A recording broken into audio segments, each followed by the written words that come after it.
And right now I'd like to welcome to the program for the first time Derek Kimball, who's the executive director of a truly great local organization, really much in its infancy stages, known as Cedar Valley Angels. And Derek, I had the privilege of emceeing an event for you not too long ago, so let's tell everybody what you're about. But let me read the mission statement here, first of all: to walk alongside children in the foster care system as well as their caretakers by offering consistent support through intentional giving, relationship building, and mentorship. So Cedar Valley Angels, what's it all about?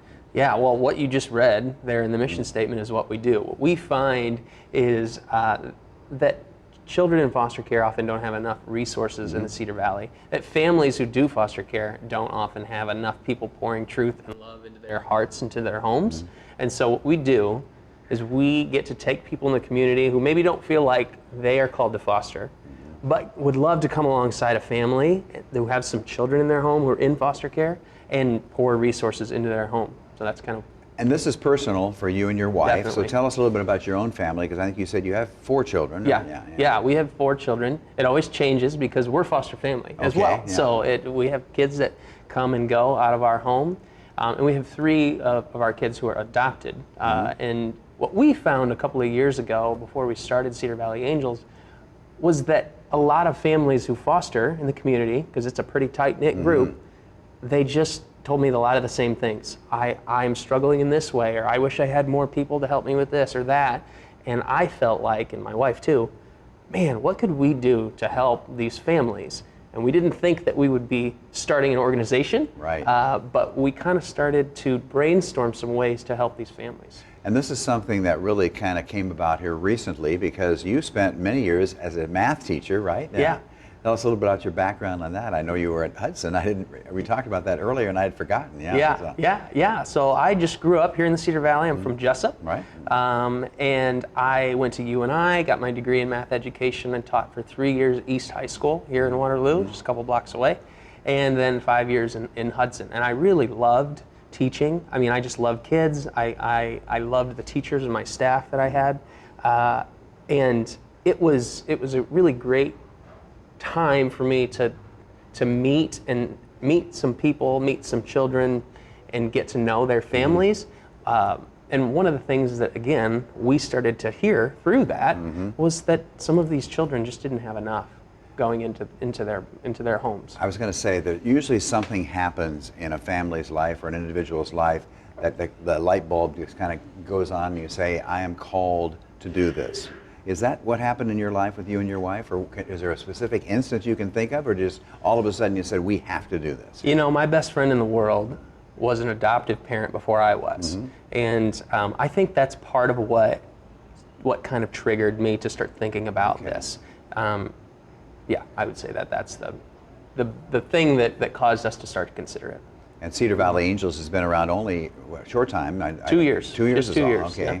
Now, how can people get a hold of you? I know that cedarvalleyangels.org is one on your screen there. That's an easy way. Any other ways you'd like them to contact you? Or? That's the best one right there. Right, okay. I mean, there you can sign up for the newsletter, you can sign up to volunteer, you can sign up to donate, all right there on the website. It's pretty easy to do. Okay, let's talk a little bit about the 3 things you mentioned in the mission statement. Let's begin with intentional giving. So to run an organization, you're in the nonprofit industry now, and you mentioned that your wife is actually a nonprofit major, right? In that area, but yeah. So I ask her questions on a regular basis. But you're the one that ends up in the nonprofit field. Yes. Yes. And the nonprofits in this Cedar Valley area are pretty close knit. So, but it takes cash to keep going, doesn't it? It does. It does. So one of the things that we have our volunteers do is they donate things to the family. So when we say that volunteers are walking alongside families, and one of the first ways is through intentional giving, they are getting things for them every month. Things that they may need or things that they may want. It might be laundry soap, it might be paper towels,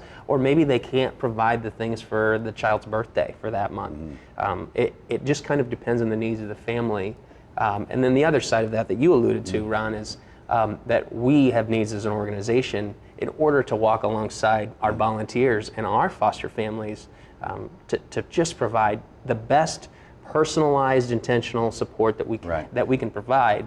to those volunteers and to those foster parents. Yeah, if people can give cash, that's fantastic. If people can make donations, that's fantastic. Yes. But a lot of times, in my experience with foster kids over the years in the Iowa Child Adoption Program, sometimes a foster child moves and leaves basically with nothing. Yep. And that is where you can step in and help them. Yeah, we hear a lot of stories of kids going from this house to this house to this house, maybe to a group home, to somewhere else, taking their things in a black trash bag. Right. And the things that they have may not be all that much. But one of the first kids that we had in our home came with the clothes kind of on her back, and the foster parents before were gracious, and they brought along a duffel bag full of things that they had bought for her, Right. but things that she had that were actually hers prior to the week that this current, previous family had her. Almost nothing. Yeah, and I want to say also, foster families are fantastic. They do a great job. It's the state of Iowa that makes the decision when a child moves. It's not because, maybe it is because it's not working out, but it's not because the foster family isn't doing a great job or not trying. But the state of Iowa comes in and makes those decisions at the last minute, and that can be traumatizing sometimes to the child. I would say it almost always is traumatizing to the child. The children have a hard time connecting to people when they move.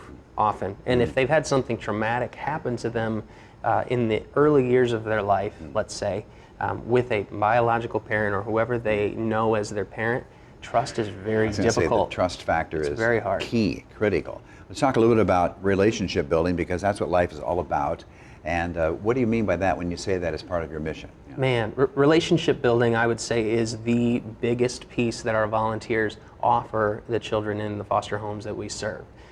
When a child has trauma, when a child has experienced something that has messed with the wiring of their brains, the way that they begin to trust people is to have healthy adults pouring truth and love into their broken hearts and minds. It's a mindset that they have that we can alter through building a healthy relationship with foster parents, with volunteers. And so that's the biggest thing that we're advocating and we're teaching our volunteers is to what truth can you come in with to that child's home and say, I love the picture that you're drawing. I would love to draw the same picture. The endorphins that sends through that child's body when they have somebody that's interacting with them in a super positive way is the thing above all else that helps that child recover from the trauma they've experienced. Yeah, almost everybody in foster care has had a traumatic experience, and the idea, of course, is reunification. It's not adoption a lot of times, it's getting that child back with the biological family. Sometimes, though, that just isn't possible. Yeah, in our area, and this isn't exact, but a little more than half of children end up going back to mom or dad or grandpa or grandma or whoever it has been that has been kind of rehabilitated or gotten the proper resources kind of back in their lives to be able to take care of the kids. I think statewide it's even higher than that. In fact, just a couple of years ago I did a story here about how many grandparents are now actually parents again because they are taking care of their grandchildren, or in some cases their great-grandchildren. And mentorship, the other part of your mentorship, mission. we're really excited about this. So we are just now launching the Dare to Dream program, and Dare to Dream is going to be a mentorship program for teens in foster care, and it'll be one-on-one. Instead of this idea with Love Box program, our other program, where we take a group of people in the community and match them with a whole foster family, Dare to Dream is going to be a one-on-one partnership with a teen in foster care in the Cedar Valley, and we're really, really excited to get that off the ground. So you want people to contact you and just see what you're all about? Yes, that's the thing. absolutely. You might find that there's a spot for them somewhere in helping this whole thing come together, because it takes a lot of people to make it successful, as you're finding out even just 2 years into it. So we'll put that up there again, cedarvalleyangels.org. And any big events coming up here, I know you're having a training session, like you said, soon. And other than that, there are no big fundraisers or anything we can help you promote. We'll do that later on. We'll do that here in the fall, but no big events. So right now you're just working on getting the job done. Yeah. Fantastic. Derek Kimball, thanks very much. Executive Director of Cedar Valley Angels, and wow, you're doing a fantastic job. You miss math teaching at all or not? You know, I miss the kids a lot. Yeah? I really love the environment of a classroom. Yeah. So I do miss a lot of pieces of it. Obviously, the schedule is awesome too. So. Okay. Thanks for watching. We're also online on kwwo.com. We'll join you here next week for the next edition of the Steel Report.